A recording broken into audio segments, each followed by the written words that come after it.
Who moved my piggy bank? This book is written by Ighi Guo. We are going to learn about money, boys and girls. How many of you save your money? Can anybody tell me the definition of money? Well, I am going to read to you what is money. Money is a medium of exchange, which means it is acceptable. Money can be given to get something else in return. For example, if you want a cookie, you can go to a shop and pay money to buy the cookie. You have exchanged your money for a cookie. If you want to sell cookies, you can receive money for the cookies. Money is used for buying and selling. It is a medium of exchange. How many of you have ever done a lemonade stand and had cookies at the lemonade stand, and then people would stop and give you $1 or a quarter or 50 cents, however much you would charge? They would give you money in exchange for your product, your lemonade, your cookies, your popsicles. Well, maybe those would melt, but let's see what else. Or a water, something like that. You know, I've never done a lemonade stand before, but I think next spring I might do one with my two boys. That sounds like a lot of fun.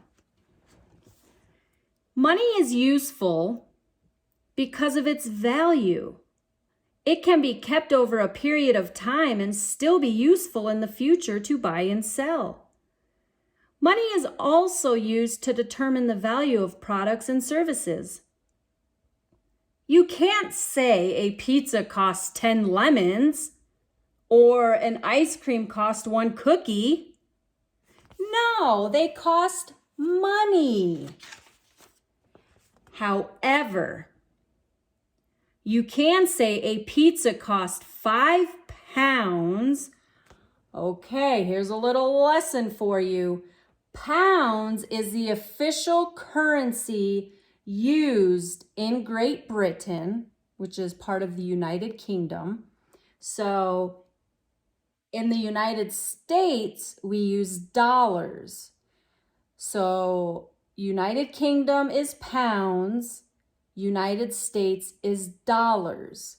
So 5 pounds is equivalent to about $6.07 in United States currency.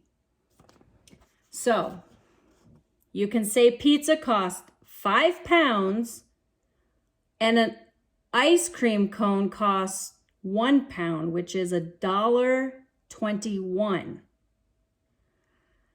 Money makes it easy to exchange things for what you want. Money makes it easy to buy what you need or want.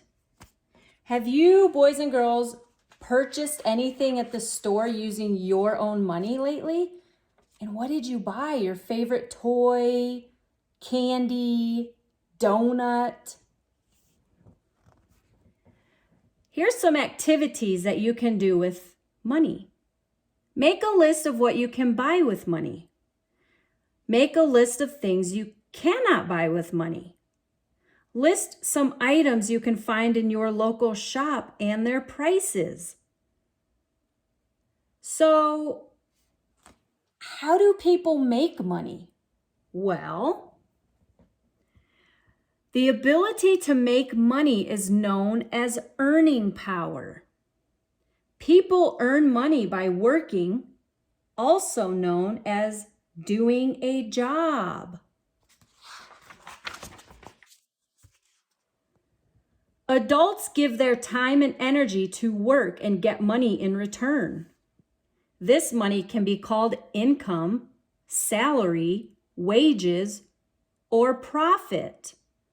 Some people work for others and earn a salary or wage. Some work for themselves or have their own business and earn profit. Here are some activities for you.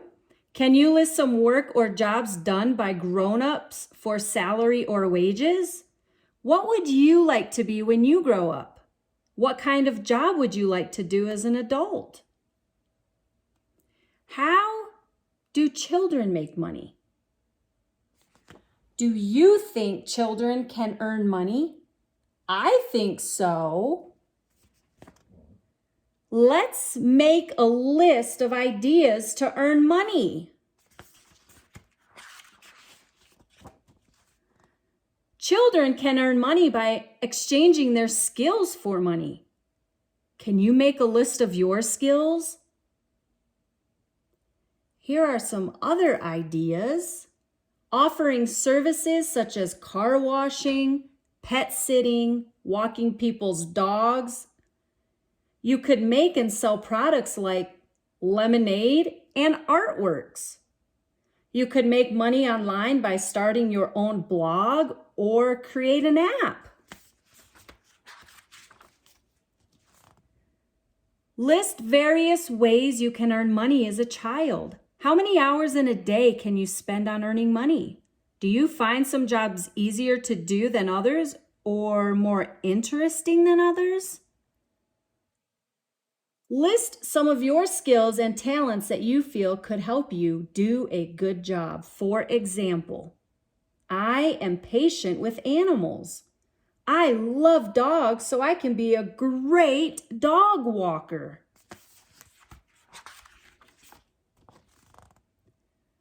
Some people are unable to earn money because they are unwell or may have retired from work due to old age.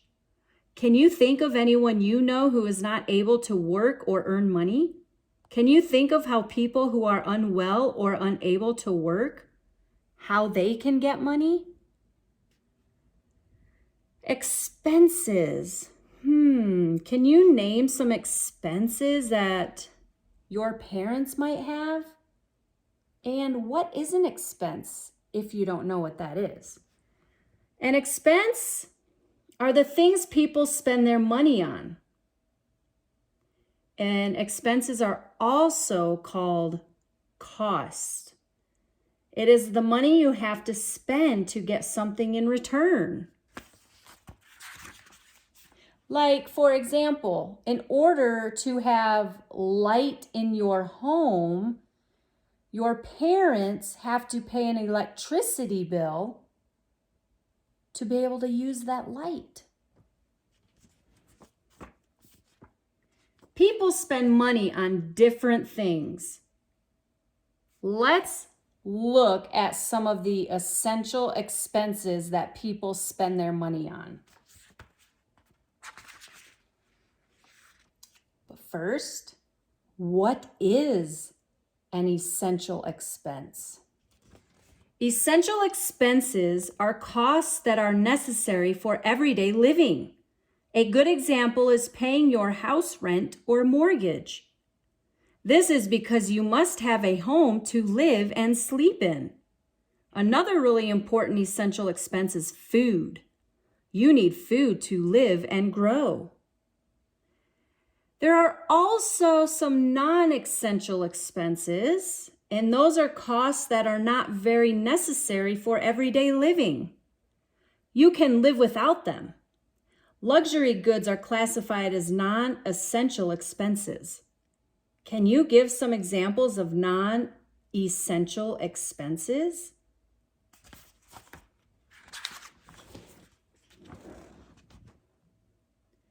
Fixed expenses and non-fixed expenses. Fixed expenses are expenses that mom and dad pay regularly.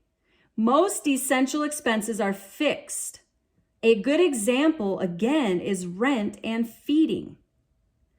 Rent or mortgage payments need to be made regularly, weekly, or monthly so you can have a place to live and sleep. Food needs to also be bought regularly, and that is why mom and dad go shopping to ensure that food is on the table for the family. A non-fixed expense, for example, could be a trip to the cinema. It could be a one-off payment. Again, most non-essential expenses may fall under non-fixed expenses. So in short, if you want to go to the movies, is that a necessary expense? No. So it's considered a non-fixed expense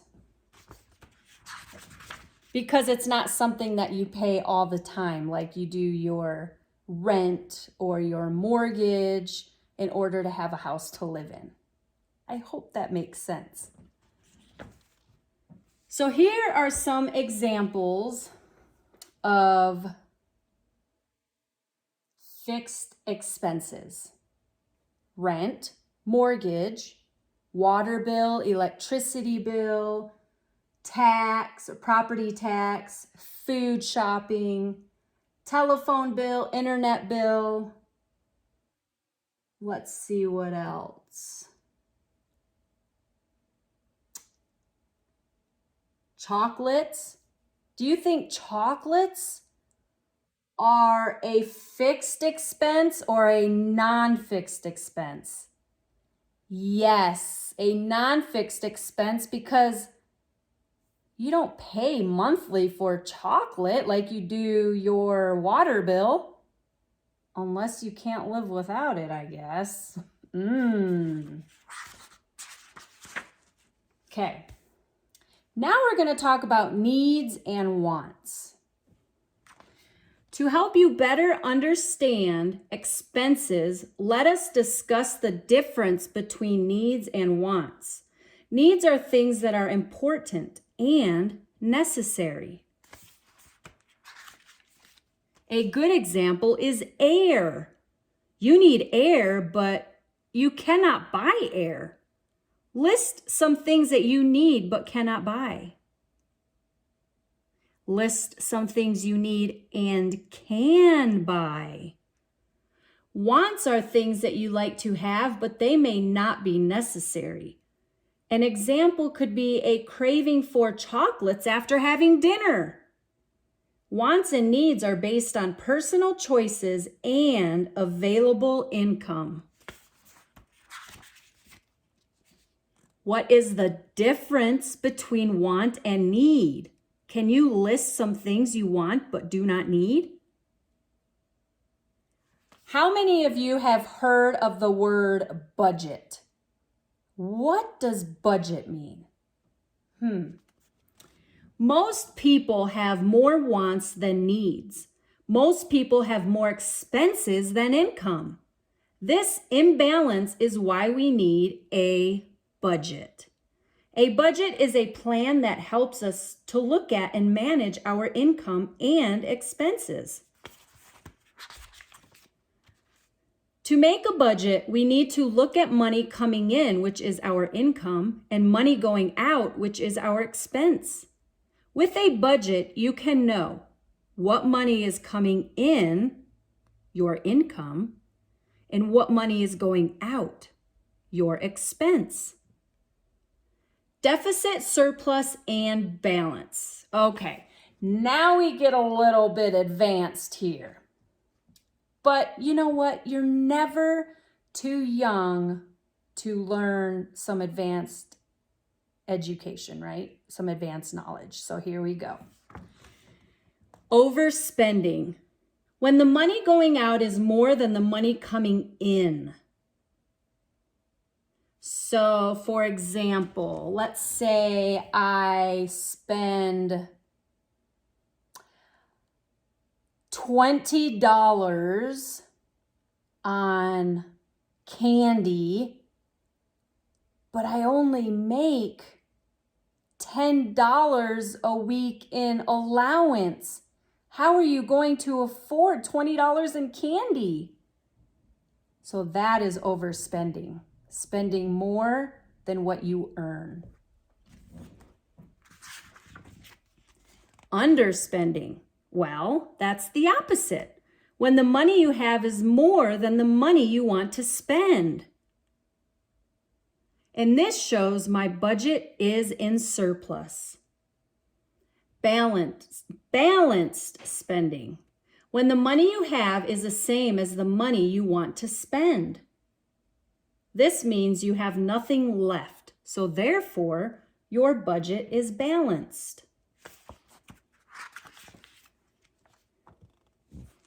So, an easy way to remember deficit, surplus, and balance. If you are overspending, that is deficit. If you are underspending, that is surplus. If you are just spending right, that is balance. Budget and spending. Deficit budget. This means you will not be able to save. This could also lead to debt as you are spending more than you are making. So, for example, if you decide to buy a toy that costs $5 when you only have $4, that will mean you will owe the seller $1 and you will be in debt. Does that make sense, boys and girls? I see a plane out my window there. Normally, you don't see planes flying that way. Surplus budget. This means you can save. In this case, you are spending less than you are making. So the extra money you can keep or store in your piggy bank. How many of you have a piggy bank? For future use on something else. And it is always good to get in the habit of saving money, no matter how you earn your money. If you earn $1, save 10 cents of it. Or if you earn $20, maybe save $1 or $2. However, as long as you're saving something. And then here's a little activity that you could do if you order this book. So how do you manage your budget? To adjust a deficit budget, you have to reduce spending. This is known as decreasing your expense. You can also decide to save and then spend when your money has increased. This is known as increasing your income. Why do you need to budget? Well, to keep track of your money, which is your income, to keep track of your expenses, which is your costs, and to help you learn to save. So you do not go into debt, to help you learn to invest, and so you can have control of your piggy bank. It is okay to start saving and investing early. It is never too early to start learning about savings and investments. Do you know what you want to buy and how you want to spend your pocket money? Then you can learn to use your money for savings and investments. Savings is that part of your money that you do not spend. It is kept aside for future use, such as a future treat. To buy something you may have been saving for. It could be to buy an Xbox or even for a future investment. You can keep your savings in a piggy bank, in a bank account also known as a savings account. Savings means you do not have to look for money last minute to buy what you want. It allows you to make more choices regarding your needs and wants. It keeps you prepared for emergency expenses. Can you think of some more advantages of savings? What is an investment? Investment is putting your money into other businesses to make a profit, to see it grow and increase, or to get more money back. Investment helps you grow your money.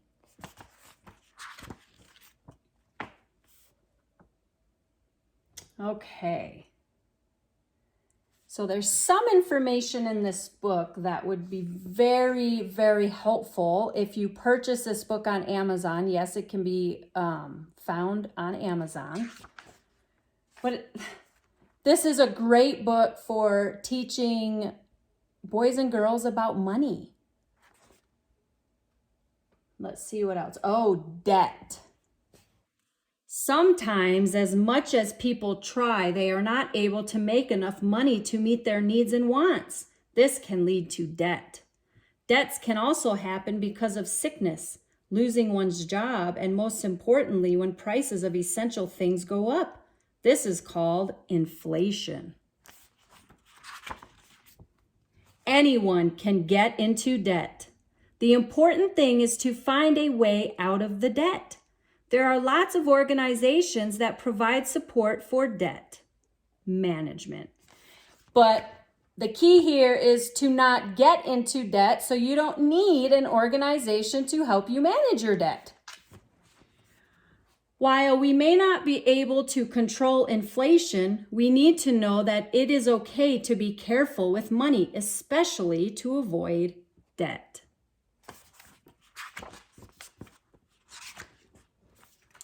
So, this book is basically the ABC of money for children and beginners. A great choice for boys, girls, and beginners who want to learn more about money and finances. So like I said, your copy can be found on Amazon. Thank you for tuning in, and I know this video is longer than most, but it is definitely worth the watch to teach your children about money. Thank you for tuning in, and I will see you during next story time.